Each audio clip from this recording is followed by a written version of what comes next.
अस्सलाम वालेकुम, मैं हूं काशिफ रफीक। आप देख रहे हैं प्रोग्राम हर जाविये से। तहरीक इंसाफ को पेशावर हाई कोर्ट से रिलीफ मिला, लेकिन इलेक्शन कमीशन जो है वो तो पीछे हटने का नाम नहीं ले रहा। इलेक्शन कमीशन ने पेशावर के फैसले को सुप्रीम कोर्ट में चैलेंज कर दिया। अब सुप्रीम कोर्ट में 3 रुकनी बेंच जुम्मे के रोज इसकी समाअत करेंगे और उसके बाद फाइनल फैसला आएगा सामने और पता लगेगा कि तहरीक इंसाफ को इंतखाबात में जाने के लिए बल्ला मिलता है या बगैर निशान के इंतखाबी दंगल में तहरीक इंसाफ मैदान में उतरती है। इस हवाले से अकबर एस बाबर, जिनकी पिटीशन पर इलेक्शन कमीशन ने इंट्रा पार्टी इलेक्शन का फैसला दिया था और उसके बाद वो कलअदम करार दिए गए थे और बल्ला वापस ले लिया गया था, फिर पेशावर हाई कोर्ट से रिलीफ मिला, फिर दोबारा रिलीफ वापस हो गया, फिर फाइनल रिलीफ मिला। इन तमाम सूरत हाल में अकबर एस बाबर जो है वो भी इस बात का इरादा रखते हैं कि वो भी सुप्रीम कोर्ट में जाएंगे और जाके हकायक रखेंगे सामने कि क्यों इंट्रा पार्टी इलेक्शन को इलेक्शन कमीशन में चैलेंज किया और इलेक्शन कमीशन ने उनको जब कलअदम करार दिया तो उसके बाद जो पेशावर हाई कोर्ट से रिलीफ मिला वो उनके मुताबिक मेरिट पे नहीं होगा। इस वाले से भी अकबर एस बाबर से हमारी भी बात होगी और अकबर एस बाबर से जो गुफ्तगू करेंगे और पूछेंगे कि उनकी क्या इंटेंशन है सुप्रीम कोर्ट जाने के, क्या आर्गूमेंट्स हैं और क्या मामला है। वैसे भी सुप्रीम कोर्ट के ऊपर तमाम लोगों की नजरें लगी हुई हैं पाकिस्तान की, चूंकि वहां पर पहली दफा ऐसा हुआ कि सुप्रीम कोर्ट के हाजिर सर्विस जजेस जो है उनके इस्तीफे आने का सिलसिला शुरू हो गया। जस्टिस मज़ाहिर नकवी ने कल अपना इस्तीफा दिया था। चूंकि जस्टिस मज़ाहिर नकवी के इस्तीफे की लॉजिक समझ आती थी कि उनके खिलाफ सुप्रीम जुडिशल काउंसिल में कार्रवाई चल रही थी और उन्होंने तगोदो की खासी कोशिश की कि उनके खिलाफ जो कार्रवाई चल रही है वो ना चले, वो रुक जाए या कम से कम डिले हो जाए। लेकिन उनको ना तो सुप्रीम कोर्ट से रिलीफ मिला और ना ही उनकी कार्रवाई डिले हो सकी, ना रुकी।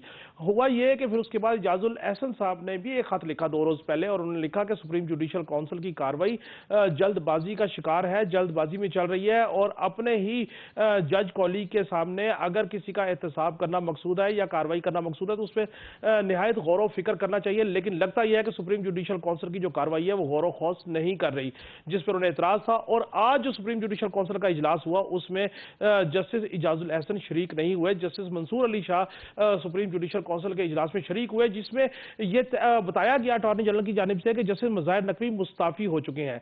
जिसमें सुप्रीम कोर्ट के चीफ जस्टिस काजी फाइज ईसा साहब ने कहा कि अगर कोई जज मुस्ताफी हो जाए तो क्या सुप्रीम जुडिशल काउंसिल की कार्रवाई खत्म कर देनी चाहिए या नहीं, इसके ऊपर आगाह किया जाए।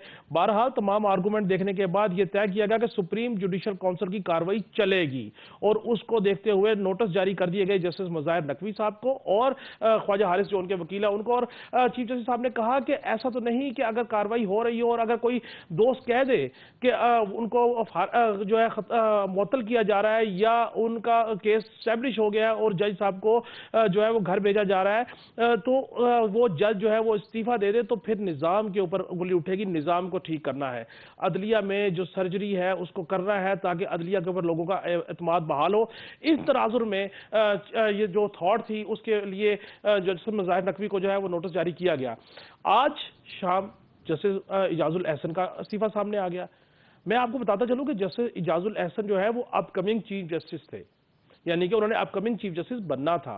उनका इस्तीफा आना कुछ भी किसी को एहतमाल नहीं था, कोई सोच नहीं रहा था, लेकिन यकायक उनका इस्तीफा आया और इस्तीफे में उन्होंने साफ कहा कि वो लाहौर हाई कोर्ट के जज रहे, सुप्रीम कोर्ट के जज रहना भी उनके लिए खासा अच्छा फैसला था, अच्छा तजर्बा था। लेकिन बहरहाल वो अपनी जो जॉब है, जो अपनी सर्विस है वो कंटिन्यू नहीं करना चाहते। आइन के आर्टिकल 206A के तहत वो इमीडिएटली अपनी सर्विस सरेंडर करते हैं और मुस्ताफी होते हैं और उनका इस्तीफा ऐवान सदर चला गया। अब ऐवान सदर में अगर इस्तीफा गया है तो ये तवक्को की जा रही है कि ऐवान सदर से इस्तीफा मंजूर कर लिया जाएगा। जैसे इजाजुल एहसन के इस्तीफे के बाद चैम गोइयां शुरू हैं। ये मैं आपको बताता चलूं कि जस्टिस इजाजुल एहसन वो जज हैं जो सुपरवाइजरी जज थे पनामा केस में, जिसमें मरियम नवाज साहबा और उनके दीगर जो अहले खाना उनको सजाएं हुई थी। ये जस्टिस इजाजुल एहसन साहब उस बेंच का हिस्सा थे जिन्होंने पनामा केस सुना और उस वक्त जिस वक्त JIT बनाई गई और एक कंट्रोवर्सी सामने आई थी कि रजिस्ट्रार सुप्रीम कोर्ट की जानिब से व्हाट्सएप पे कॉल्स की गई, मैसेज दिए गए कि फला शख्सियत को JIT का हिस्सा बनाया जाए। उस वक्त भी काफ़ी क्रिटिसिज्म हुआ था, लेकिन बहरहाल किसी ने उस पर कान नहीं धरे। ये जैसे इजाजुल एहसन साहब के बारे में ये भी तवक्को की जा रही थी कि ये जब चीफ जस्टिस बनेंगे तो उसके बाद मुमकिन तौर पर शायद तहरीक इंसाफ को रिलीफ मिल सके। बहरहाल इजाजुल एहसन साहब भी अपने उहदे से मुस्ताफ़ी हो गए हैं और क्यों मुस्ताफी हुए और इसका अदलिया पे क्या इम्पैक्ट होगा और उनके इस्तीफे से क्या नई बुरहानी कैफियत पैदा होगी या अदलिया ने खुद अपना एहतसाब करने का फैसला कर लिया। इस पहलू पर भी अपने पैनलिस्ट से गुफ्तगू करेंगे। नाज़रीन, गुफ्तगू का बाकायदा आगाज करेंगे एक ब्रेक के बाद। हमारे साथ रहिए।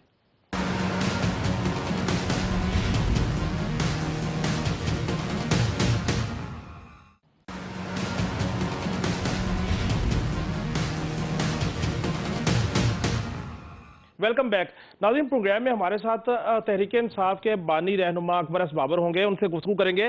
बाबर साहब, पेशावर हाई कोर्ट ने जो फैसला दिया, पहले तो उन्होंने इलेक्शन कमीशन को रिलीफ दिया, फिर उसके बाद इलेक्शन कमीशन के फैसले को उन्होंने अंडू कर दिया। आप क्या उस केस में आप भी थे? आपको भी कंटेस्ट करने के लिए बुलाया गया था? सबसे पहले तो उन्होंने पाकिस्तान तहरीक इंसाफ, जब ये इंट्रा पार्टी केस चल रहा था, 5 दिसंबर को हमने कंप्लेंट फाइल की थी और पहली प्रिलिमिनरी हियरिंग 8 को हुई और फिर उसके बाद 12 फिर 14 फिर 18 को।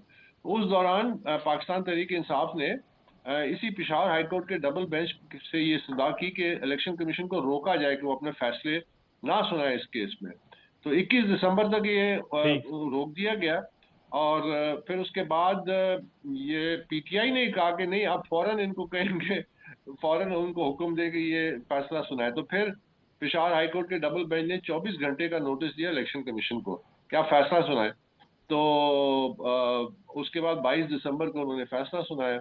तो अब उसके बाद जो मामलात हैं वो आपके सामने हैं कि इन्होंने दोबारा उसको चैलेंज किया पेशावर हाई कोर्ट में 22 दिसंबर के फैसले को। सिंगल बेंच का एक फैसला आया, फिर इलेक्शन कमीशन गया, उन्होंने वो स्टे जो था वो ख़त्म किया और फिर डबल बेंच 9 तारीख को उनकी हेयरिंग हुई, 9 और 10 को। तो उसमें हम भी रिस्पोंडेंट थे, लेकिन हमें 4-5 लोग जो थे, हमें नोटिस नहीं मिला। हमें कानूनी तौर पर जो एक नोटिस सर्व होता है वो नहीं हुआ। यहाँ तक कि 9 तारीख को जो एक वकील थे, उन्होंने ये निशानदेही भी की कि ये जो अहम तरीन लोग हैं जिन्होंने इलेक्शन कमीशन में कंप्लेंट की थी और जिन्होंने सबूत फराहम किए थे जिसकी बुनियाद पे 22 दिसंबर का फैसला आया, उनको नोटिस सर्व नहीं हुए। तो बहरहाल उनकी बात को दरगुजर कर दिया गया और ये कहा गया कि जी इलेक्ट्रॉनिक मीडिया के जरिए ये खबर तो सबको पता है। तो जाहिर है अब कानूनी तौर पे हम बगैर नोटिस के वहाँ कैसे जा सकते थे? अगर हमें मिलता हम जरूर जाते और वो तमाम हकायक और फैक्ट्स और वीडियोस उनके सामने रखते। तो एक लिहाज से कम हमारे हद तक तो ये एक तरफा फैसला था जिसे अब सुप्रीम कोर्ट में चैलेंज कर दिया गया है। बाबर साहब, मैं ये समझना चाह रहा हूं कि आप पार्टी थे, आपने इंट्रा पार्टी इलेक्शन को चैलेंज किया इलेक्शन कमीशन में। इलेक्शन कमीशन ने आपके चैलेंज होने के बाद, आपके इस्तदलाल के बाद उसने एक फैसला दिया और पेशावर हाई कोर्ट में जो भी प्रोसीडिंग हुई उसमें जो एक्चुअल पार्टी है उसको सुना ही नहीं गया। आप ये कहना चाह रहे हैं? जी बिल्कुल, ये हकीकत है, ये फैक्ट है और ऐसे ही हुआ। और जाहिर है कि ये मामला अब चूंकि सुप्रीम कोर्ट में आ चुका है तो ये मामला भी उठेगा और इसको हम सुप्रीम कोर्ट के सामने भी रखेंगे। और दीगर जो दलाइल हैं कानूनी और दूसरे जो हकायक हमने सामने रखे थे, तो ये मामला भी हम जरूर सुप्रीम कोर्ट के नोटिस में लाएंगे कि हम जो बुनियादी पाकिस्तान तहरीक इंसाफ के कारकुन हैं, हमने ये शिकायत की थी इलेक्शन कमीशन में 5 दिसंबर को, तो हमें मौका दिए जाना चाहिए था ये जो फैसला आया उससे पहले, लेकिन बहरहाल हमें मौका नहीं मिला। तो ये निशानदेही तो हम जरूर करेंगे और बाकी दलाइल के साथ कल सुप्रीम कोर्ट में इंशाल्लाह। तो आप सुप्रीम कोर्ट में अपनी इरादा पिटीशन फाइल करने का इरादा रखते हैं? हमने कल तो हमने यही फैसला किया था कि हम अगर इलेक्शन कमीशन जो है वो इसको चैलेंज नहीं करता तो हम इसको यकीनन चैलेंज करेंगे पेशावर हाई कोर्ट के फैसले को। और चूंकि टाइम एक बड़ा इम्पोर्टेंट है इस मामले में और बड़ा कम टाइम है और बड़े फैसले होने हैं, तो इस सिलसिले में हमें तैयारी तो शुरू कर दी थी। फिर दोपहर को हमें पता चला कि इलेक्शन कमीशन ने अपनी रिट पिटिशन जो है अपनी जो वो दाखिल कर दी है। तो जाहिर है जब मेन जो इस केस में, क्योंकि एक दफा जब फैसला आ जाए तो फैसला तो इलेक्शन कमीशन का है 22 दिसंबर का, हमें तवक्को तो थी कि इनको उसका दिफा करना चाहिए, लेकिन बहरहाल हमने रिट पिटिशन करनी थी। अब चूंकि इलेक्शन कमीशन वो अपनी पिटिशन कर चुके हैं, तो जाहिर हम उसका हिस्सा बनेंगे और हम अपनी एक कंसाइज स्टेटमेंट और अपने दलाइल देंगे और अगर जरूरत पड़ी तो स्टेटमेंट भी देंगे, और मजीद जो हकायक हैं सुप्रीम कोर्ट के सामने रखने, वो भी रखेंगे। लेकिन अब अलग कोई हम पिटिशन फाइल नहीं करेंगे, उसी पिटिशन का हिस्सा बनेंगे उस यानी कि कार्रवाई का जो कल कल होगी इंशाल्लाह। यानी कि कल जो बेंच ये समाअत कर रहा है, आप उसमें अपने वकला के हमरा सुप्रीम कोर्ट जाएंगे और वहां पे अपना व्यू पॉइंट देंगे? इंशाल्लाह जी, हमें पूरी तवक्को है कि हमें मौका भी मिलेगा। हम क्योंकि जो इलेक्शन कमीशन ने जो पिटिशन फाइल की है उस पे हम रिस्पोंडेंट्स भी हैं, हमारा नाम भी उसमें है, तो यकीनन हम ये अपना जो हमें सामने तमाम हकायक आए, तो ये हम पूरी कोशिश होगी कि जाएं और अपने सारे दलाइल दें, सबूत दें।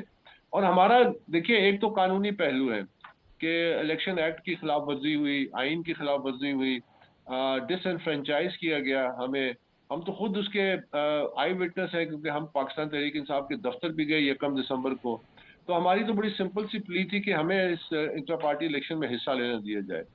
तो अब जाहिर है वो हमें नहीं लिया दिया गया, और वो हमें कहा गया कि ये महज एक कागजी कार्रवाई है। और तो जाहिर है हम, अब हमारे सामने डायलेमा ये था कि क्या हम इसको चैलेंज करें या दरगुजर करें, क्योंकि ये कंप्लीट फ्रॉड था। और एक लगता है कि कंप्यूटर के सामने बैठ के रिजल्ट्स मुरतब किए गए, यहाँ तक कि इलेक्शन की लोकेशन तक का आखिरी वक्त तक पता नहीं था। पेशावर लोकेशन थी, लेकिन एग्जैक्ट लोकेशन कहाँ पे है, तो जाहिर है वो इलेक्शन तो था नहीं, एक महज ढोंग रचाना था। और उनके नुमाइंदे ने कह भी दिया, जो वीडियो हमने फिर इलेक्शन कमीशन के सामने पेश भी की। तो ये बड़ा अहम मसला है। देखिए, हमारा जो फोकस है, क्योंकि कानून ये कहता है कि इंट्रा पार्टी इलेक्शंस और जो कवानीन है इलेक्शन एक्ट के, वो फिर इलेक्शन सिंबल से मुंसलिक होते हैं, कि अगर वो सर्टिफिकेट नहीं जारी करते और इलेक्शन इंट्रा पार्टी इलेक्शंस आइन और कानून के मुताबिक और अपनी जमात के आइन के मुताबिक नहीं होते, तो फिर ये क्लॉज जो है इन्वोक होती है और इलेक्शन सिंबल ले लिया जाता है। लेकिन हमारा फोकस ज्यादा तवज्जो बल्ले पे, हमारा फोकस इस बात पे कि सियासी जमातों को अंदर जमहूरियत की जो फुकदान है, वहां पे शख्सी और खानदानी जो कंट्रोल है, ये हमारी जमहूरियत को फाल बनाने में सबसे बड़ी रुकावट है। हमने जब तक अपनी सियासी जमातों को जमहूरी नहीं बनाया, वर्कर्स की राय को नहीं लिया, जो कि हमारा आइन कहता है, कानून कहता है, इलेक्शन एक्ट 2017 कहता है कि वो अपनी मर्जी से अपने दुरुस्त। लीडरशिप का इंतखाब करें, फिर वो लीडरशिप कौमी सतह पे आए और इलेक्शन में हिस्सा लें। तो ये जो डेमोक्रेटिक स्ट्रक्चर है, इसकी जब बुनियाद ही खोखली हो, यही वजह है कि हमारा जमहूरियत जो है वो लोगों के मसाइल हल नहीं कर सकते, क्योंकि जो बासलाहियत काबिल लोग हैं वो हमारे लीडरशिप रोल में आ ही नहीं सकते। सियासी जमातें चंद लोगों के और चंद खानदानों के कब्जे में है, वो उसे लेकिन इक़्तिदार के लिए लेकिन इस्तेमाल बाबर करते साहब, हैं। लेकिन बाबर साहब, जी, ये अगर 13 जनवरी तक ये मामला डिसाइड नहीं होता, बल्ला जो है वो कंटिन्यू रहता है तहरीक इंसाफ के पास, तो फिर तो तहरीक इंसाफ को बड़ा रिलीफ मिलेगा।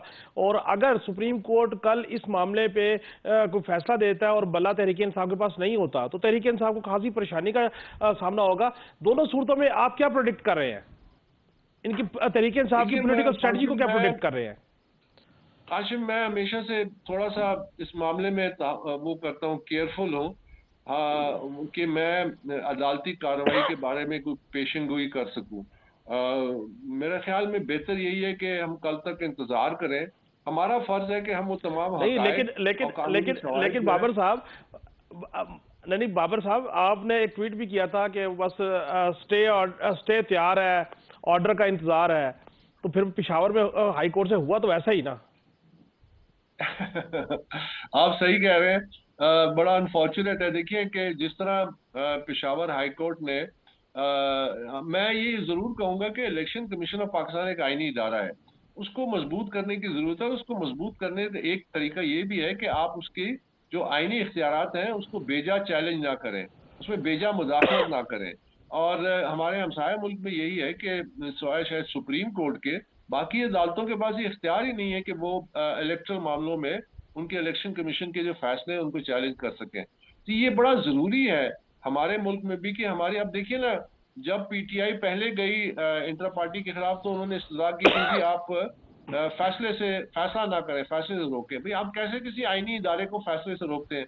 फिर जब फैसले को रोका, तो फिर हम्म। अचानक उन्होंने हम्म। पीटीआई ने पैंतरा बदला, उनका नहीं, इनको कहे कि जी फौरन फैसला सुनाए, उनको फौरन फैसला सुना दें।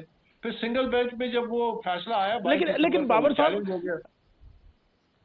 बाबर साहब, एक ज्यूरिसडिक्शन का जो मामला था, क्या आप इसको भी चैलेंज करने का या कल सुप्रीम कोर्ट में बात करने का इरादा रखते हैं कि इलेक्शन कमीशन इस्लामाबाद में है, इस्लामाबाद हाई कोर्ट में मामले को चैलेंज नहीं किया जाता और डेलिबरेटली पिशावर हाई कोर्ट में इस मामले को लेके जाया जाता?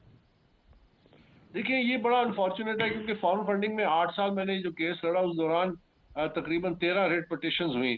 तो उन 13 रेट पटिशंस में एक दफा भी पीटीआई ने पेशावर जाने का फैसला नहीं किया और तमाम रेट पटिशन इस्लामाबाद हाई जी। कोर्ट में उन्होंने की, जिसका फिर हमने मुकाबला किया। लेकिन कानूनन शायद हाई कोर्ट्स के पास ये इख्तियार है कि वो फेडरल के जो मामलात हैं उनको देख तो सकते हैं, लेकिन जाहिर है अपनी जुरिस्डिक्शन से एक्सीड नहीं कर सकते। एक दूसरे आईनी इदारे के जो आईनी इख्तियारात हैं जैसे इलेक्शन कमीशन के, उसमें इंटरफेयर नहीं कर सकते। उस हवाले से हम भरपूर कल दलाइल देंगे और कानूनी और केस लॉ सामने रखेंगे कि ये डायरेक्ट मुदाखलत है इलेक्शन जब, क्योंकि देखिए जो फैसला आया ना कल शॉर्ट ऑर्डर जो है उसमें ये उन्होंने ये कहा है कि ये इलेक्शन कमीशन के इख्तियार में ही नहीं है कि वो इस मामले पे फैसला कर सके, जबकि अच्छा। उन्होंने खुद जी उन्होंने तो उसको कहा है कि ये विदाउट लीगल इफेक्ट और ये था कि ये लॉफुल नहीं है ना। तो अब मतलब आप कह रहे हैं कि हम्म। ये इंट्रा पार्टी इलेक्शन जो है इसका जायजा लेना और उसी जमात के आइन और पाकिस्तान के आइन और इलेक्शन एक्ट के तनाजुर में उसका जायजा लेना ये भी इलेक्शन कमीशन का इख्तियार नहीं है, जैसे कि वो फॉरेन फंडिंग केस में करते थे ना। 8 साल उन्होंने हम्म। बारहा ये कोशिश की कि ये इलेक्शन कमीशन के इख्तियार में ही नहीं है कि वो इसका जायजा लें, वो फंडिंग की हम्म। तहकीकात करे। तो ये तो इनका एक वतीरा है, तो ये तो आईनी इदारों को कमजोर करने के मुतरादिफ है। तो इसलिए ये मामला तो हम बहुत संजीदगी से कल उठाएंगे कि दो बुनियादी काम है इलेक्शन कमीशन के यहाँ तक सियासी जमातों को रेगुलेट जी। करना है। एक उनकी फंडिंग की तमाम हम्म।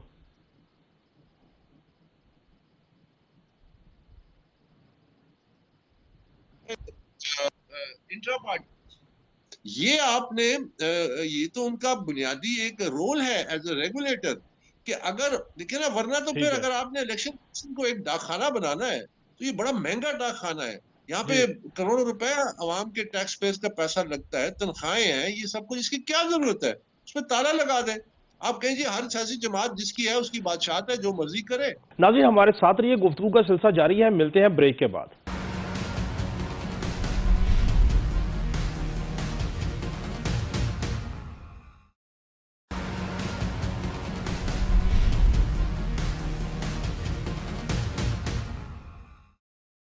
Welcome back. अकबर एस बाबर साहब हमारे साथ मौजूद हैं, इनसे गुफ्तगू जारी है। बाबर साहब, वो जी ताले से मुझे याद आया, वो आप सेक्रेटेरिएट गए, उसके बाद फिर और भी बहुत सारे लोग टिकटों के हवाले से तहरीक इंसाफ के मरकजी सेक्रेटेरिएट गए, फिर तहरीक इंसाफ के मरकजी सेक्रेटेरिएट को बंद कर दिया गया। ये क्या मामला है जी? इसके पीछे को अंदर की बात बताया ना, ये क्यों बंद किया गया?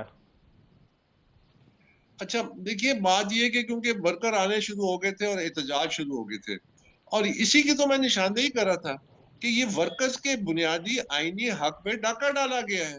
और कल जब टिकट बंटे जाएंगे तो बंदर बांट होगी। ये एक वकीलों का टोला है जो अब आके ताजा तरीन कब्जा कर रहा है पाकिस्तान तहरीक इंसाफ पे। ऐसे भी वकील हैं जो जिनकी सियासत खत्म हो चुकी थी, उनको दोबारा जिंदा किया जा रहा है हम्म। और वो आके काबिज हो गए हैं। और आजकल क्योंकि जहाँ के जो जो फाउंडिंग चेयरमैन है उनके केसेस हैं, तो उस बहाने उन्होंने लिटरली पार्टी को अपने हाथ में ले लिया, अपने कंट्रोल में ले लिया है। और मेरिट का फुकदान है, तो जब मेरिट का फुकदान होगा वर्कर को पूछेगा नहीं। और जिन्होंने अपनी जिंदगियां दे दी पीटीआई के लिए, तो जब उनको को पूछा नहीं जाएगा, जब टिकट एलोकेशन होगी तो फिर एहतजाज तो होगा। तो ये उसका नतीजा है और इसकी मैं पेशगी बात कर चुका हूँ। आइंदा आप आज के बाद देखना, आने वाले दिनों में ये मामला बहुत संगीन हो जाएगा, क्योंकि ये जब यानी कि देखिए आप जब ये कह इलेक्शन रहे कमीशन में जी, आप ये कह रहे हैं कि देखिए टिकटें अनाउंस होने के बाद जो ये इस तरह का मामला है, जो एहतजाज है तहरीक इंसाफ के अंदर, वो ज्यादा होगा? बहुत ज्यादा होगा। और ये याद रखिए कि देखिए जब इलेक्शन कमीशन में ये इंट्रा पार्टी केस सुना जा रहा था, तो पीटीआई के जो वकील हैं, जो अली जफर सेनेटर जो है, और उन्होंने बाकायदा कहा कि जी पीटीआई एक प्राइवेट एंटिटी है। उन्होंने कहा कि ये पीटीआई के जो इलेक्शन है इंट्रा पार्टी के, ये ऐसे ही है, मुशाहिबत की उसकी किससे, लाहौर जिमखाना क्लब के इलेक्शन से। तो ये तो कोई एलिटिस्ट क्लब तो नहीं है, अच्छा। ये पब्लिक एंटिटी है, ये अवाम की पार्टी है। अवाम हम्म। लोग इसके लिए कुर्बानियां देते हैं। इसको इसको हमने अपनी जिंदगी के बेहतरीन साल दिए कि ये सियासी जमात जो है ये सामने आए और लोगों के लिए काबिल कबूल हो, ताकि हम अपने मंशूर पे अमल कर सकें। ये कोई प्राइवेट क्लब तो नहीं है। तो ये एक ज़हनियत शो करती है कि वो ड्राइंग रूम में जिस तरह इंटर पार्टी इलेक्शन हुआ, एक कमरे में बैठ के किसी ने कंप्यूटर के सामने तमाम चीजें मुरतब की और इलेक्शन कमीशन को हवाले कर दिया, और वो ये कहते हैं कि जी इलेक्शन कमीशन का मजाज ही नहीं है कि उसको देखें, यानी वही महज डाकखाना है। तो ये तो कभी भी नहीं हो सकता ना, इसके तो जाहिर है हमने मुकाबला करना है। तो पाकिस्तान तहरीक इंसाफ के वर्कर्स को ये समझना चाहिए कि ये जो जंग हम लड़ रहे हैं, ये उनकी जंग है, ये उनके हकूक के लिए जंग है, कि उनको ये हक मिलना चाहिए कि वो पार्टी में अपनी क्यादत का इंतखाब करें।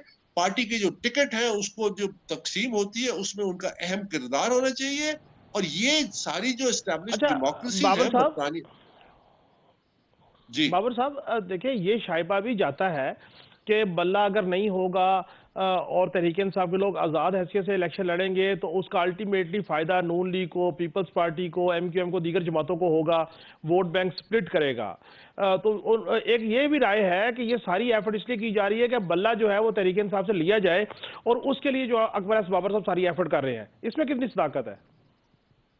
इसमें बिल्कुल कोई सदाकत नहीं है। वो इसलिए है कि देखिए, मैंने जब 2 दिसंबर 2012 में जब पीटीआई के इंट्रा पार्टी इलेक्शन शुरू हुए, मैं उस वक्त भी इलेक्शन कमीशन में गया था और मेरी दरख्वास्त मौजूद है कि मैंने जी, कहा ये इंट्रा पार्टी इलेक्शन जो इस्लामाबाद कैपिटल सिटी के हैं, ये शफाफ नहीं है। उसके बाद जस्टिस वजीउद्दीन का जो पूरा एक ट्राइब्यूनल बना, उन्होंने भी बिल्कुल। तस्दीक की और तमाम इलेक्शन को जो है रद्द कर दिया। फिर जस्टिस तस्नीम नूरानी साहब जो थे वो चीफ इलेक्शन कमिश्नर बने, उन्होंने कोशिश की कि शफाफ तरीके से इलेक्शन, उन पर दबाव डाला गया, उन्होंने इस्तीफा दे दिया। तो देखिए ये एक पूरी तसलसल है, इसकी एक तारीख है। और पाकिस्तान तहरीक इंसाफ एक आम जमात नहीं थी, ना है।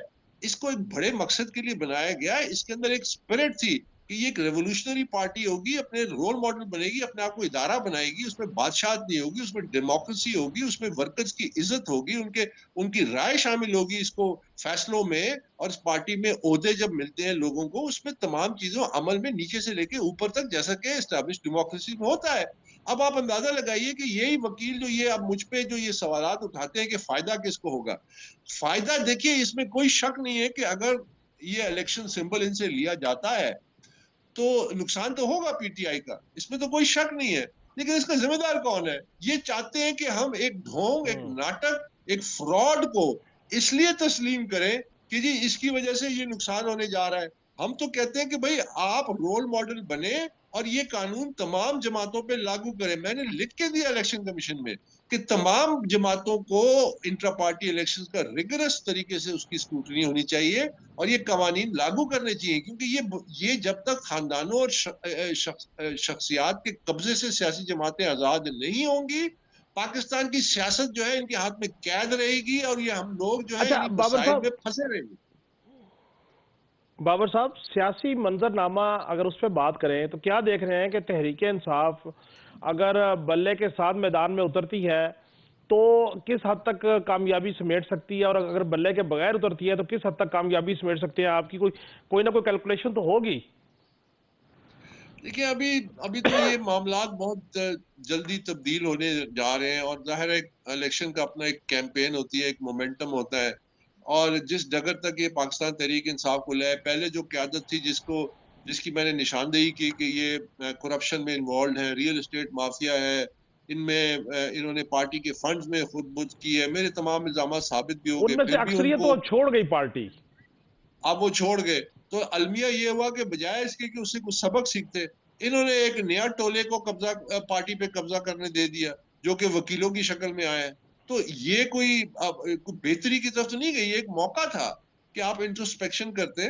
आप देखते कि ये देखिए ना, पार्टी तकरीबन तमाम सूबों में इक्तदार में थी, गिलगित बल्तिस्तान में, आजाद कश्मीर में। आज उसके जो फाउंडिंग चेयरमैन है वो जेल में है। पार्टी जितनी जो लीडर बनते थे, शेख वगैरह बनते थे, सारे के सारे डाउनलोड हो गए, चले गए, मुझे कहते थे इजी लोड है। तो आज ये जो पार्टी का जो इंतशार है, तो ये इसको नुकसान तो देगा, लेकिन इसका जिम्मेदार कौन है? इसका जिम्मेदार अकबर इस बाबर तो नहीं है। अकबर इस ठीक। बाबर तो इन तमाम चीजों की निशानदेही करता था। अकबर इस बाबर तो कहता था कि ये रास्ता तो बाबर गलत है, साहब, ये नुकसान। मुझे जी। मुझे मुझे याद है कि जो 2018 के इलेक्शन में भी बल्ला निशान था तहरीक इंसाफ का, और शायद किसी जमात को बल्लेबाज का निशान दिया था, या आजाद लोगों को बल्लेबाज का निशान दिया था। उस वक्त भी इस तरह का मूवमेंट था। इलेक्शन कमीशन को क्या इस रवैये पे क्या कहेंगे? किस रवैये पे?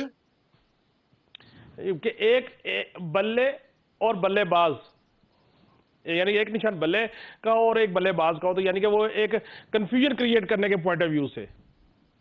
पता नहीं, मुझे इसका तफसील नहीं पता कि इस वक्त ये जो तमाम सिंबल्स हैं ये मिलते जुलते। ये चिराग में भी जो हमारा पहला जो इलेक्शन सिंबल था वो चिराग था, तो उसको फिर दिए के साथ कंफ्यूज किया अच्छा। जाता था। तो ये तो मामला चलते रहते हैं। हाँ। लेकिन ये कि देखिए, बात ये है कि आजकल सोशल मीडिया का दौर है, तो कैंडिडेट्स की निशानदेही करना ये इतना मुश्किल काम नहीं है। नुकसान तो होगा, इसमें तो कोई शक नहीं है, नुकसान तो होगा अगर बल्ला इनसे ले लिया गया। लेकिन देखिए, तो बात भल्ले की बाबर नहीं साहब है। जी जी जी, आप कंप्लीट कीजिए। बात भल्ले की इतनी अहम नहीं है। बात यह है कि क्या हमारी सियासी जमातें खानदानों के और शख्सी कंट्रोल में रहेंगी और महज इक़्तिदार की एक सीढ़ी होंगी, या एक जमहूरी इदारा बनेंगी जो जिस तरह मगरबी जमहूरियत में होता है, और वहां से लीडरशिप उठेगी और कॉम्पिटेंट और अच्छे लोग जो पाकिस्तान में बासलाहियत लोग हैं, जिनके लिए सियासत और लीडरशिप रोल में आने के लिए रास्ते बंद हैं। ये सारी सियासी जमातें तो बाबर एक साहब, इस एक तरह अपने। आखिर में सिर्फ ये बताइए कि तहरीक इंसाफ ने माजी में भी जिस वक्त फॉरेन फंडिंग का फैसला आना था, तो आज से गुफ्तगू करने की कोशिश की बैकडोर डिप्लोमेसी के जरिए। इस सारे मामले में भी तहरीक इंसाफ ने बैकडोर डिप्लोमेसी के जरिए आपसे कोई रवाबित या राब्ता करने की कोशिश की कि इस मामले को कहीं बैठ के पॉलिटिकली और टेबल पे सुलझा लिया जाए और इस मामले से निकल जाया जाए और बल्ले का निशान जो है वो तहरीक इंसाफ को मिल जाए? ऐसा कोई राब्ता शाब्ता तो नहीं हुआ? अभी ताजा तरीन तो कोई ऐसी कोशिश नहीं की गई। पहले तो काफी कोशिशें हुई थी और काफी बातें की गई थी, लेकिन वो बात समझने से कासिर है कि मुझे कोई ओहदा नहीं चाहिए हम्म। पार्टी का, मुझे कोई कोई मुकाम नहीं चाहिए, मैं किसी अपने जाती मकसद के लिए सब कुछ नहीं कर रहा हूँ।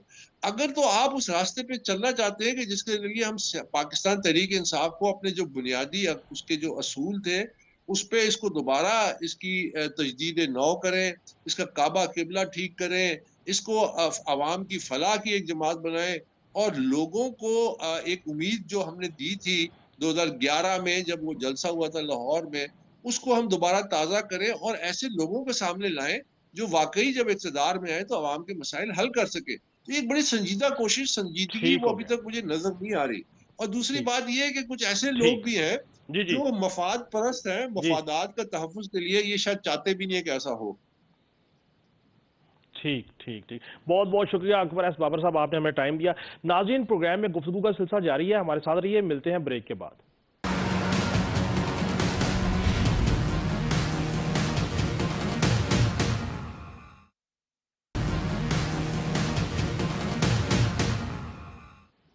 वेलकम बैक नाज़रीन। नाज़रीन, प्रोग्राम के इस हिस्से में हमारे साथ होंगी राबिया बाजवा साहिबा, एडवोकेट है सुप्रीम कोर्ट, और सलमा कौसर साहिबा तजियाकार हैं। इनसे गुफ्तगू करेंगे। राबिया बाजवा साहिबा, ये जो जस्टिस मज़ाहिर नकवी साहब की जो सुप्रीम जुडिशल काउंसिल में जो कार्रवाई चल रही थी, उस कार्रवाई से बज़ाहिर लगता है कि इख्तलाफ शुरू हुआ। मज़ाहिर नकवी साहब इस्तीफ़ा तो दे गए, लेकिन कार्रवाई नहीं रुकी, और फिर इजाजुल एहसन साहब ने भी इस्तीफ़ा दे दिया। पहले तो ये बताइएगा कि अगर कोई जज साहब जो है वो मुस्ताफ़ी हो जाए, तो उसके बावजूद सुप्रीम जुडिशल काउंसिल जो है वो उनके खिलाफ कार्रवाई कर सकती है आईनी और कानूनी तौर पे? देखिए, आइन में तो ऐसे कोई प्रोहिबिशन नहीं है, कोई ऐसी बार नहीं है, लेकिन यहाँ पर जो हमारी एक चलता रहा है, माजी में इसी तरह होता रहा है कि जब वो इस्तीफा दे देते हैं किसी जज के ऊपर कोई मिसकंडक्ट या किसी भी हवाले से प्रोसीडिंग सुप्रीम जुडिशल काउंसिल में जेर इल्तवा हो, लेकिन अगर वो रिजाइन कर जाएं तो फिर उनकी कार्रवाई रोक दी जाती है। लेकिन मैं मतलब ज़ाती तौर पे समझती हूँ कि इस तरह नहीं होना चाहिए। अकाउंटेबिलिटी जो है उसका मैकेनिज्म बिल्कुल होना चाहिए, और इस्तीफा दे के अगर किसी जज के ऊपर इल्ज़ाम है तो वो उसको बजाय इस तरह के उनको सब कुछ खत्म हो जाए, एक मैकेनिज्म जो है वो बिल्कुल इवॉल्व होना चाहिए। और मैं अभी ये सुनने में भी आ रहा है कि सुप्रीम जुडिशल काउंसिल ने फैसला किया है कि वो फर्दर प्रोसीड करेंगे। लेकिन इसके साथ साथ मैं एक बात कहूँ कि इसमें ये भी बहुत जरूरी है कि ये भी नजर ना आए कि किसी जज के साथ खिलाफ कोई इंतकामी कार्रवाई की जा रही है, या उनके खिलाफ जो प्रोसीडिंग्स हैं वो इंसाफ के स्टैंडर्ड्स को या इंसाफ के तकाजों को पूरा नहीं करती। तो इसमें बैलेंस बहुत जरूरी है। नहीं, लेकिन बाजवा साहबा, जो चीफ जस्टिस साहब ने कहा कि सुप्रीम जुडिशल काउंसिल में अगर कार्रवाई हो रही है और ये पता लगे कि वो जज साहब जो है उनको बरतरफ किया जा रहा है और उनका कोई दोस्त उनको बताए और वो मुस्ताफी हो जाए, तो क्या फिर उसका एहतसाब रोक दिया जाए? यही मैं आपसे बात कर रही हूँ कि बिल्कुल ये एक मैकेनिज्म बड़ा स्ट्रांग इवॉल्व करने की जरूरत भी है। और ये जाहिर बात है कि एक बहुत अहम मनसब है जिसके ऊपर ये फाइज होते हैं, जिन्हें पूरे मुल्क को इंसाफ देना होता है। तो जब उनके हाथ साफ नहीं होंगे तो लोगों का ट्रस्ट नहीं बनेगा जुडिशियल सिस्टम के ऊपर। लेकिन इसमें मैंने आपसे बात की है कि इसके साथ साथ ये भी इंश्योर करवाना जुडिशरी ही की जिम्मेदारी है कि इस तरह का तासुर ना जाए कि किसी भी जज से इंतकाम लिया जा रहा है। अब तो आपको बड़ा वाज़ेह नजर आ रहा है कि जिस तरह की ग्रुपिंग्स बनी हुई है सुप्रीम कोर्ट के अंदर, और हम बतौर एसोसिएशन या वकला तंजीमें जो है इसकी तरफ बड़ी देर से इशारा कर रही हैं, और इस वक्त भी यही सूरत हाल है जो हमें नजर आ रही है। तो इसमें मैं ये समझती हूँ कि इंतकाम का तासुर नहीं जाना चाहिए, लेकिन ये बिल्कुल दुरुस्त है, मैं इससे एग्री करती हूँ कि जो कार्रवाई है किसी भी जज के खिलाफ वो अपने मंतकी इंजाम को जरूर पहुंचनी चाहिए। राबिया बाजवा अपनी जाती हैसियत में और Lahore high court bar association के हवाले से चीफ जस्टिस साहब के इस स्टेप को एंडोर्स करते हैं, अप्रिशिएट करते हैं? जी देखिए, मैं आपसे पहले ही अर्ज कर रही हूँ कि बिल्कुल मैं ये कहती हूँ कि इंसाफ हो, किसी भी जज की, कोई भी जो जज बैठा है, हाई कोर्ट हो, आला अदलिया में हो या सबॉर्डिनेट जुडिशरी में हो, उसका एहतसाब बिल्कुल होना चाहिए। लेकिन साथ साथ ये कि एहतसाब के साथ साथ इंसाफ के तकाजे भी पूरे होने चाहिए। और मुझे तो ये कभी भी मुनासिब नहीं लगा कि अगर किसी जज के खिलाफ कोई रेफरेंस जाता है तो वो इस्तीफा दे के तो वो समझते हैं कि हम लोग बिल्कुल मतलब साफ हो गए हैं। तो इस तरह नहीं होना चाहिए, उसको अपने मंतकी इंजाम तक पहुंचना चाहिए। और अगर सुप्रीम जुडिशल काउंसिल ये फैसला करती है तो मैं उसको सपोर्ट करूँ। ठीक है, ये भी बताइएगा, जैसे इजाजुल एहसन साहब जो कि अब कभी चीफ जस्टिस थे, उन्होंने भी इस्तीफा दे दिया, क्या वजूहात हो सकती हैं? देखिए, अब ये तो खुदा बेहतर जानता है क्योंकि कि उन्होंने क्यों इस्तीफा दिया, क्योंकि उनके खिलाफ तो कोई ऐसा रेफरेंस भी मंजरे आम पे नहीं था और उनके खिलाफ ऐसी कोई हमें तो इन्फॉर्मेशन नहीं थी कि उनके खिलाफ कोई रेफरेंस है।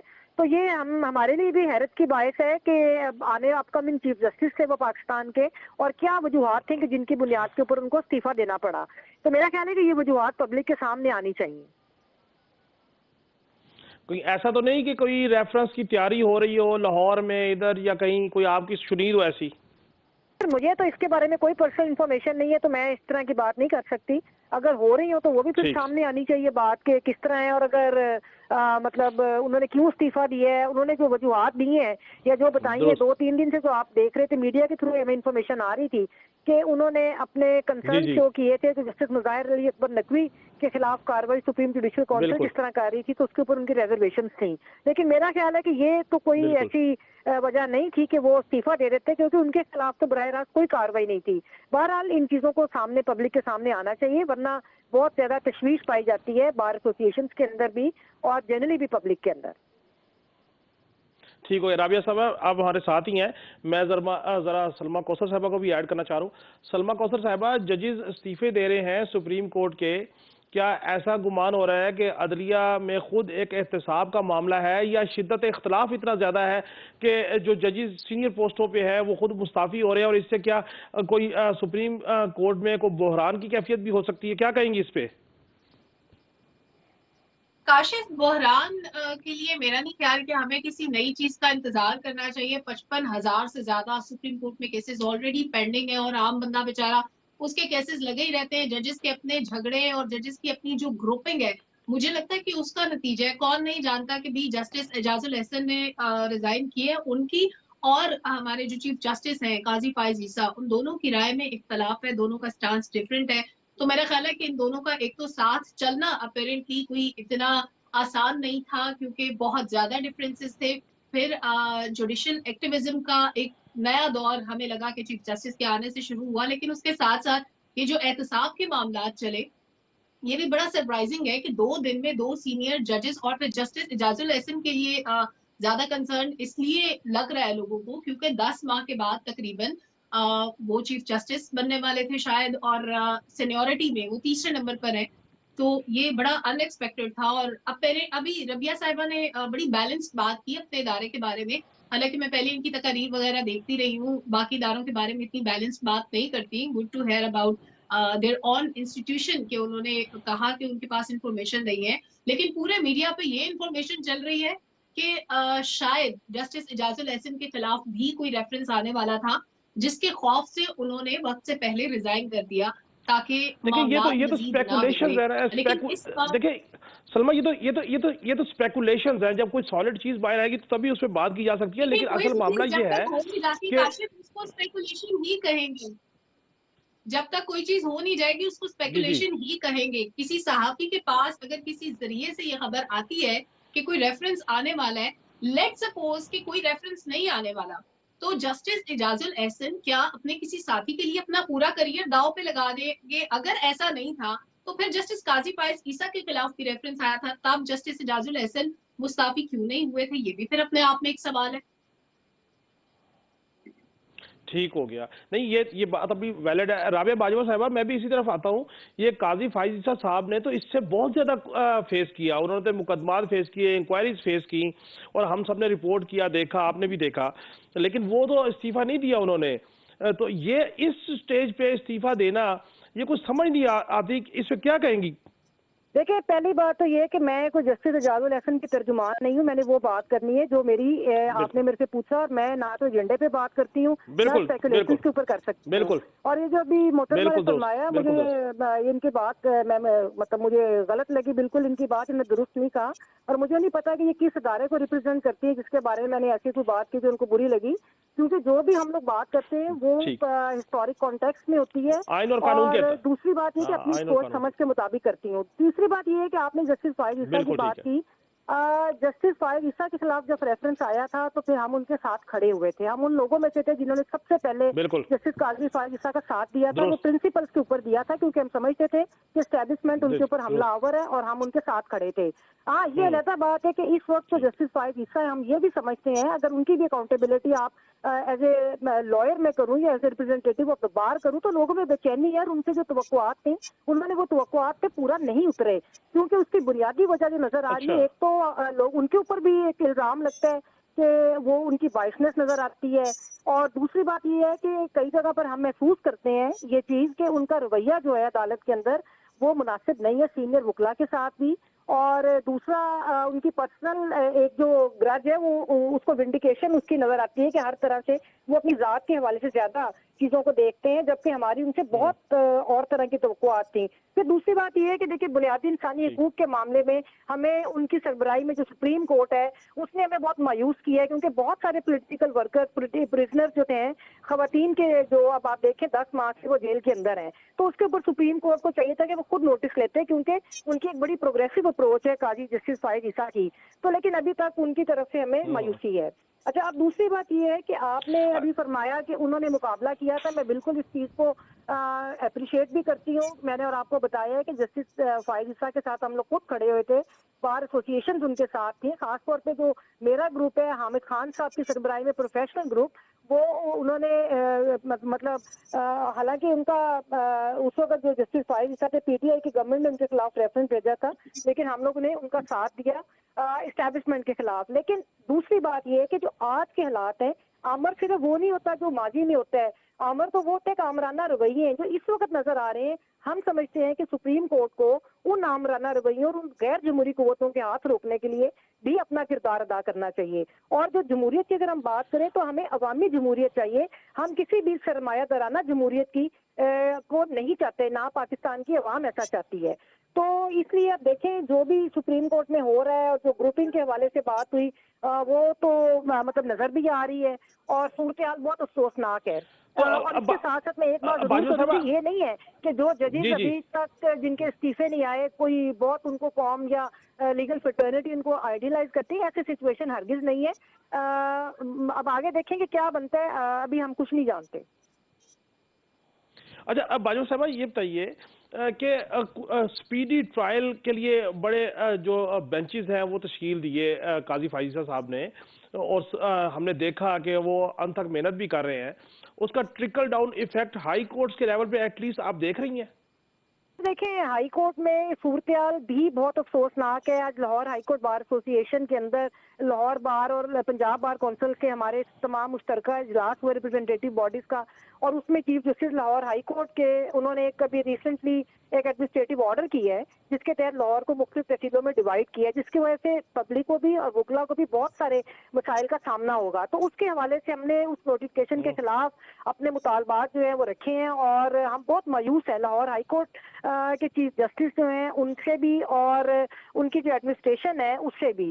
उसमें मैं आपकी तवज्जो दिलाती चलूं कि इस वक्त एक और बड़ा इशू है कि केसेस की एलोकेशन के हवाले से जी। जो बेंच बनाए जाते हैं। देखिए 9 मई के वाकयात से आज तक हम हैरान होते हैं कि लाहौर हाई कोर्ट में अगर आप कहें तो रिकॉर्ड भी अवेलेबल है कि केसेस की जमानतों को सुनने के लिए बेंचेस बनते हैं और फिर बेंच टूट जाता है, फिर बेंच टूट जाता है। पता नहीं कौन सा प्रेशर है या क्या वजह है कि एक आला अदलिया जो है वो केसेस नहीं सुनती रही, मतलब गर्मियों की पूरी छुट्टियां बेंचेस टूटते रहे और वो अभी तक लोग जो है वो जेलों में पड़े हैं, बेगुनाह सियासी कारकुन भी उनमें मौजूद है। हमारा यही मुतालबा रहा है कि अगर कोई गुनाहगार है आप उनको कानून के मुताबिक चलाएं, लेकिन जो पनिशमेंट बिफोर जजमेंट का ठीक। कॉन्सेप्ट है कि आप लोगों को जेलों में डाल दें और उनको उनके खिलाफ कोई एविडेंस मौजूद ना हो और आप उसके जरिए सजा दें, ये अदालतों को जेब नहीं देता कि अदालतें जो है इस तरह के जो इकदाम है उनको देखना और इंसानी हकूक के तहफ़्फ़ुज़ करना उनकी जिम्मेदारी है। तीसरी बात ये कि आप देखें कि जो जनरली जो सर्वे आपके सामने आता है इंटरनेशनल लेवल पे भी, उसमें पाकिस्तानी जुडिशरी जो है उसका गिरावट जो है वो किसी से ढके छुपी नहीं है। आखिरी नंबरों पे पाकिस्तान जुडिशरी का नंबर है और अगर पॉक्स एंड प्रिविलेजेस को लेकिन देखें बाजवा तो दुनिया साहिबा- की पहली, तीसरी, चौथी जुडिशरी पाकिस्तान की जुडिशरी है। तो बहुत ज्यादा जुडिशल रिफॉर्म्स करने की जरूरत है जिसकी तरफ गाहे बगाहे हम आवाज भी उठाते रहते हैं। जी बिल्कुल, ये आपकी आपकी आपकी राय है, सामने आ गई, लेकिन मैं ज़ाती तौर पे ये समझता हूँ कि किसी भी निज़ाम को, किसी भी सिस्टम को अपलिफ्ट करने के लिए तमाम सेगमेंट ऑफ सोसाइटीज़ को अपना किरदार अदा करना चाहिए। मैं ज़रा सलमा कौसर साहबा को ऐड कर लूँ। सलमा साहिबा, ये जो सारी एक साइड पे तो सुप्रीम कोर्ट की तरफ तमाम नज़रें लगी हुई हैं, भले वो तहरीक इंसाफ के बल्ले का निशान हो, भले जजेस का इस्तीफ़ों का मामला हो। दूसरी जानब ये है कि आहिस्ता आहिस्ता हम के सियासी जो मदार है उसकी तरफ जा रहे हैं और अपने मरकज़ की तरफ जा रहे हैं और 8 फरवरी की तरफ जा रहे हैं। पॉलिटिकली क्या देख रही हैं? इसका कोई इम्पैक्ट पॉलिटिकली तो खराब नहीं होगा, यानी कि पॉलिटिकली जो इलेक्शन है उसको तो हम करवा जाएंगे ना जी। देखिए, इलेक्शन पे मेरा नहीं ख्याल काशिफ कोई भी फर्क पड़ना चाहिए। इलेक्शन के लिए सारी चीजें डिसाइडेड है, बजट एलोकेट हो चुका है, ट्रेनिंग्स हो चुकी हैं और उम्मीदवारों की फहरिस्तें जारी हो चुकी हैं। तो मेरा नहीं ख्याल कि कोई भी हर्डल किसी जज के जाने से इलेक्शन पे इम्पैक्ट नहीं आता। लेकिन जो पीटीआई के फॉलोअर्स थे उनको जस्टिस एजाजुल एहसन से काफी उम्मीदें थी, वो काफी कुछ एक्सपेक्ट कर रहे थे किसी भी हवाले से। एनी काइंड ऑफ रिलीफ वो चाहते थे कि अगर जस्टिस एजाजुल एहसन होंगे तो शायद उनके लिए कुछ ना कुछ किसी हद तक किसी भी मामले में आसानी पैदा हो सकती है। तो ये तो है कि जो पीटीआई फॉलोअर्स थे या जो खान साहब के फॉलोअर्स थे उनको थोड़ी सी मायूसी हुई है, लेकिन सियासी अमल की तरफ हम बिल्कुल बढ़ रहे हैं और जमहूरी अमल की तरफ हम बढ़ेंगे। 8 फरवरी को इलेक्शन अपने टाइम पर अपेरेंटली यही लग रहा है कि हो जाएंगे। अभी खातून जो आपके साथ मौजूद है वो जमहूरियत की बात कर रही हैं, अमरीयत की बात कर रही हैं, लेकिन पहले इस इदारे में जुडिशरी के अंदर जमहूरियत बहुत जरूरी है। अगर चीफ जस्टिस से इख्तलाफात हैं, लोगों को रिजर्वेशन है, जुडिशरी इवन में तो वकला जमहूरियत है जी। नहीं, वकला ने अपने इलेक्शन नहीं, हमेशा अपने अगर टाइम पे कराया है, जमहूरियत उसमें है जमहूरियत फिर है, इसको वकला फिर चीफ जस्टिस के पास जाने से घबराते क्यों है? फिर ये ग्रुपिंग, ये तकसीम हमें क्यों नजर आती है? और अगर चीफ जस्टिस के पास पूरी अथॉरिटी भी है, लोग उनको ओबे भी करते हैं, तो फिर ये डिफरेंसेस किस लिए हैं? फिर ये इतना मसाइल का अंबार हमें क्यों नजर आ रहा है? और जस्टिस काजी फायज मसाइल क्यों गंभीर होते गए? सिर्फ पॉलिटिकल केसेस के ऊपर फोकस क्यों है? आम आदमी के केसेस को तरजीह क्यों नहीं दी जाती? और ये जो तकसीम है, जो मसाइल है इस बहरहाल वक्त जुडिशरी के अंदर, उनको रिजॉल्व करने की तरफ तवज्जो ठीक क्यों हो गया। नहीं दी जाती? सारा फोकस पॉलिटिक्स की तरफ, पीटीआई की तरफ, 9 मई की तरफ क्यों है? ठीक हो गया। ठीक हो गया सलमा। राबिया साहिबा, आप आखिर में कुछ ऐड करना चाहें? शॉर्ट कमेंट प्लीज, मैं फिर वाइंड अप पे जाऊंगा। यही कहना चाहूंगी कि आप उन लोगों को बुलाया करें जिनकी अंडरस्टैंडिंग हो, बजाय इसके कि दूसरों पे क्रिटिसाइज करें। इनको बेसिक इश्यूज की अंडरस्टैंडिंग नहीं है और जो जुडिशियल सिस्टम की बेहतरी है वहाँ पे जमहूरियत नहीं, वहाँ पर बुनियादी तौर पे आइन और कानून के मुताबिक अदालतों ने फैसला करना होता है और वकला तंजीमों का अपना किरदार है जो उन्होंने हर दौर में अपना किरदार अदा किया है। पाकिस्तान के अंदर सबसे बड़ा जो किरदार रहा है जमहूरियत के लिए वकला तंजीमों का है। अगर आप पाकिस्तान की हिस्ट्री उठा के देखें, ठीक हो गया। जब सियासी जमातें भी अपना किरदार अदा नहीं कर सकी तो वकला ने किया और हमें फख्र है कि हमारा लीगल फ्रेटर्निटी के से हमारा ताल्लुक है और इंशाल्लाह ताला हम अपनी जद्दोजहद को आगे बहुत लेकर चलेंगे और इसके ऊपर कोई बहुत compromise नहीं होगा। शुक्रिया। Thank you. ठीक हो गया, बहुत शुक्रिया राबिया बाजवा साहिबा, सलमा कौसर साहिबा। नाज़रीन, आज आपने प्रोग्राम देखा, आपने गुफ्तगू सुनी, आप बेहतर जज कर सकते हैं हमारे जो मेहमानों ने गुफ्तगू की। नाज़रीन, कल फिर मुलाकात होगी, उस वक्त तक के लिए अल्लाह हाफिज़।